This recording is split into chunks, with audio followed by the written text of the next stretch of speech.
are some wedding traditions that are not everyone's cup of tea and are often set aside by a couple soon to be married. The newlyweds still might be surprised to find out that their relatives were so determined to impose their favorite wedding games on other people's ceremonies that they organized it, even if it meant going against the couple's own preferences. And then everyone is left to deal with the consequences of these games, as happened in the story of this Redditor's mom of the most awkward wedding she has ever witnessed. A woman shared with a Reddit community the most awkward wedding story that her mother got to experience back in the 90s. It all started when, after dating for 10 years, a couple decided to tie the knot in a small wedding ceremony and reception. While their families wished the ceremony was bigger, they seemed to accept the couple's plans. Only the bride's sister kept questioning every decision of theirs concerning the wedding day. The bride's sister apparently was really into traditional wedding games, or to be more precise, specifically into the bride's kidnapping, which consists of some male guests kidnapping the bride, with the groom fulfilling a certain task to get her back. Either way, the couple refused to even consider this game, and eventually the bride's sister stopped asking.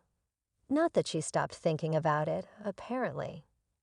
The ceremony went off without a hitch, and the reception was a pleasant affair until suddenly, the groomsmen grabbed the bride, lifted her up, and carried her outside despite her protests. As the bride's sister turned to the groom, telling him it was time to get the bride back, the groom looked her dead in the eye, telling everyone whoever took the bride can return her, and poured himself more coffee. While most guests stood around awkwardly and the bride's sister was trying to convince the groom to cooperate, the groomsmen returned sheepishly without the bride, as apparently the bride blew up on them and left her own reception.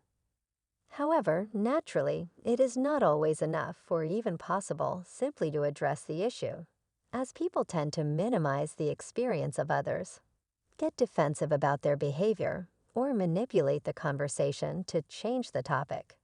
And in cases when addressing the issue does not help, usually, the second step is setting firm boundaries, which doesn't necessarily mean cutting them off completely, but creating distance.